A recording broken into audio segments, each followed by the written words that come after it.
So one of the first comments I ever got on this channel was on my Dial of Destiny review, and it was from the user bad-people. I guess shout out if you're still watching these. You didn't seem very fond of me. But the comment started with the sentence, "I'd hate to see what you think a bad movie looks like." Oh, how naive we were to think that the perfect example of one of the worst movies I've ever seen wouldn't show up in the next 3 to 4 months.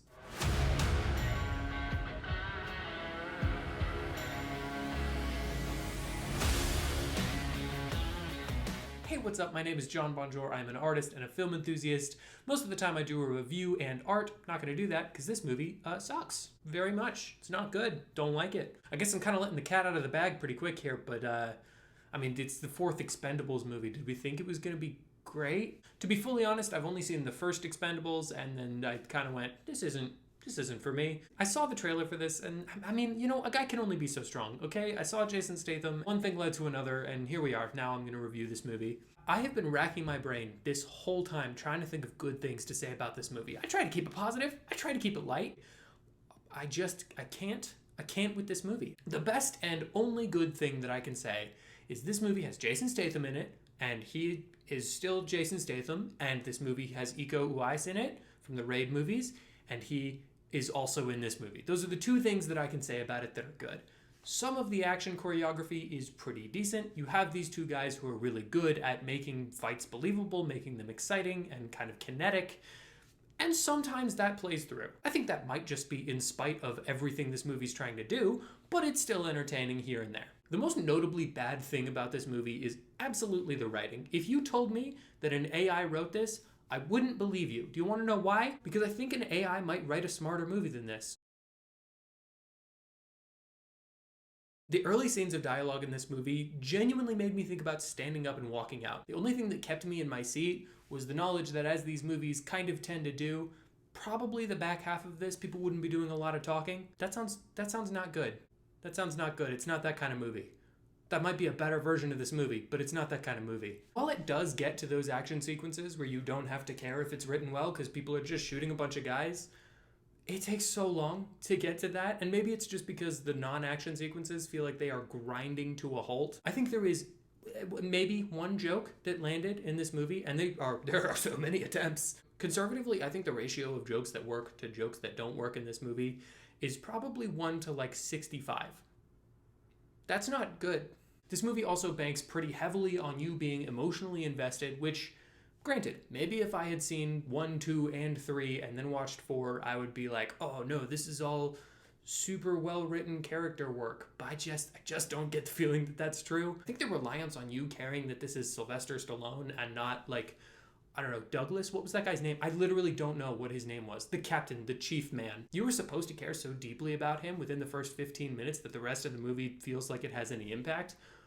But I was still thinking about Jason Statham's name being Christmas. Screw it. I'm going to spoil this movie, so if you really care about Expendables 4, click away. If you don't, or you've already seen it and you just want someone to shout about it, understandable, here I am. This is a service I provide. This has been your warning. You get 3, 2, 1. Sylvester Stallone dies in this movie. No, let me correct that. They make you, I guess, believe that Sylvester Stallone dies in this movie. He goes down in a plane, and it's this big fiery accident, and you see his corpse with like his ring and a little hat, which is adorable. Just to clarify, this is not a joke, and this is absolutely not me bragging. When the plane was going down, when it was clear that he was gonna die, I leaned over to my wife, and I don't do that very often, okay? But we were the only ones in the theater, so it didn't matter. I leaned over to my wife, and I said, I will give you $100 in Chick-fil-A gift cards if he doesn't show up again alive by the end of this movie. And guess what? I didn't have to spend $100 on Chick-fil-A gift cards, I'll tell you that. This movie is riddled with tropes, and it does absolutely nothing to subvert them. If you have seen another action movie between the years of 1998 and 2023, you know this movie. You know what's going to happen in this movie, and it is not surprising at all. Not to mention that Megan Fox is maybe the worst character I've ever seen put to screen. Just to be clear, I have nothing against Megan Fox. My problem is that her whole character is just that kind of person who, whenever you hear somebody just assume that like a doctor is a he, they lean in and go, or she, that's all she brings to the table. She's supposed to be this incredibly skilled agent. Again, maybe this is a thing that was in the last 3.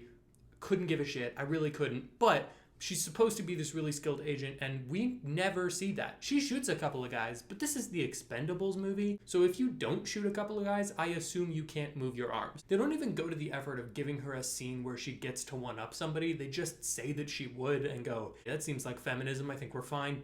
I know at one point, kind of around the time that Ghostbusters reboot came out, they talked about doing an all-female reboot of the Expendables. If her character at some point in the writing of this script wasn't supposed to be some kind of spin-off bait, I will be shocked. Anyway, this movie's bad. The CGI is really, really rough. There's a lot of it. There's so many green screens. There's almost nothing good to say about this movie. The only good thing I really can say is that I laughed a lot at this movie. Okay, one thing I want to highlight.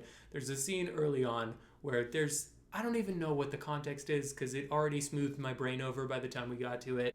Iko Uwais is infiltrating this, I don't know, government guy? I just couldn't tell you. Anyway, they kill his wife off screen, drop the body. The husband is just putting the work in. Whoever played him killed it. But I don't know where they found this kid. I refuse to believe that this wasn't either A, just a cardboard cutout of a boy, or B, someone on the crew's kid.